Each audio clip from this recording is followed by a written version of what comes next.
Well, hello and welcome to episode 3 of my F1 weekly series. And so now what I'm going to talk about today, first off, is the fact that Red Bull are going to try to appeal Ricciardo's disqualification. To be honest, I don't really see them succeeding, because even though it was not Ricciardo's fault, it wasn't even the team's fault, the car was illegal, even though it wasn't the team's fault or his fault.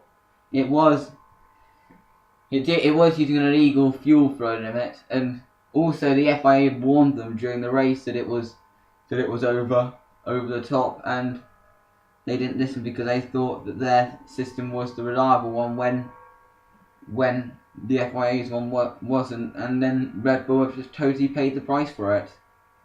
So to be honest, I really don't see them managing to appeal, even though I do think it was so harsh how Ricciardo lost that second place. Another thing I'm going to talk about is not really much has gone on in the F1 world this week since Ricciardo's disqualification. The news that he's going to appeal, they're going to attempt to appeal it. The next thing I'm going to talk about is Force India, because what I heard from K Gibbs' Twitter, obviously you will probably know who he is. I haven't heard this on the F1 site, but I heard that 6th and 10th they were quite disappointed with, Force India were. But as he said, to get 6th and 10th and to have some disappointment, that is a good thing, to be honest, because if you think back to maybe even at the beginning of last year, they would have probably been like delighted with 6th and 10th. They would have classed that as a very good result. This shows, I think Force India and Williams as well, I think they have cars that are, in extreme cases, capable of fighting with the McLaren, the Red Bull and the Mercedes. Because they obviously have a very quick car with the Mercedes engine. And I think they should all be disappointed if they don't have a race win by the end of the season. I think they should be disappointed if that's the case. So I really think that their car is quick enough. There's not really much to cover in the F1. What I'm going to talk about now is not necessarily F1, but the GP2 series, like previewing the season, which obviously gets underway in Bahrain. I think obviously my favourite, James Collado was my favourite driver last year, but he's probably not going to be in this year. I'm not sure who's going to win this year. I think it's going to be very interesting to see. I think the driver to watch will be Julian Palmer when he moved, because he's obviously moved off to Dams from Carlin. I think he's going to be a good driver to watch. He could fight for the championship, I think.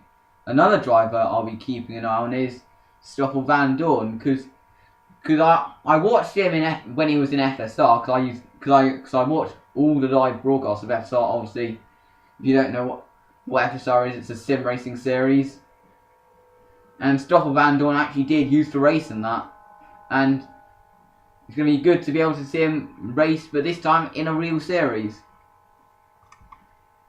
Another driver I'm hoping does well this season is Mitch Evans, because last year for Arden, he kind of lost many wins through like bad luck. He could have won in Hungary, but there was some bad luck where he lost possibly some wins. There were some races where he could have won.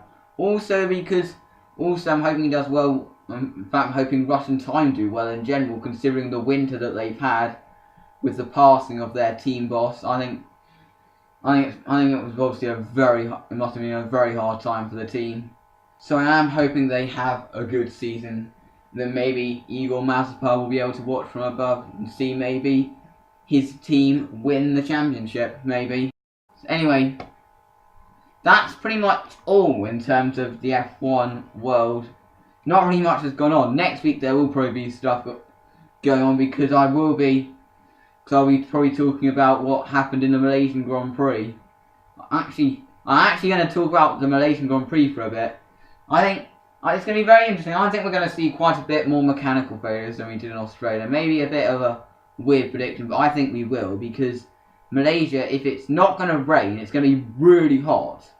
And obviously these new V6 turbos are a lot less reliable in the heat. And I really think reliability could really come into it. Also, many people have been worrying because Hamilton's going to have to use the same engine as he did in Australia, and obviously that failed, but hopefully they fix it. To be honest, I don't really want to, I might be speaking too soon here, but I have a feeling it will be fixed because they're going to have 3 practice sessions to be able to have a look, to be able to see if the problem's fixed, and if it is, then they'll be able to go out for some good runs, and then hopefully Hamilton can challenge for the win. Also, I think Vettel's going to be back to his top form in Malaysia as well. I think we're going to see him challenge for the win as well. But that's about it in terms of the F1 world. Now, what I'm going to talk about now is basically what's going to happen on this channel in the next few months. Just quickly, obviously this will include this series, so it's kind of relevant.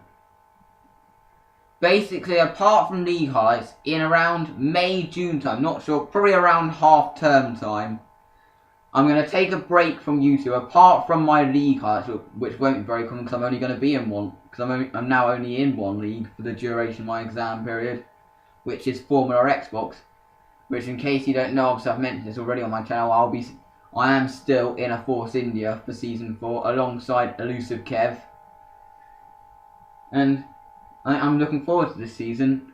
Anyway, back to, basically I'm probably going to take a break, including these episodes of the F1 Weekly, but after my GCSEs finish, I think my final exam's around like the 18th, 19th June, or something like that. After that, so I'm probably going to be a lot more active in terms of league racing. I'm probably going to start my own league as well, which might be a pretty interesting experience to see. What's going to happen? Obviously, I did attempt to run a league around half a year ago, and I decided to cancel the attempt because I didn't have much people joining. But I didn't really have enough subscribers on YouTube for that purpose. But anyway, thank you very much for watching my F1 Weekly episode, and I'll see you next week for episode 4.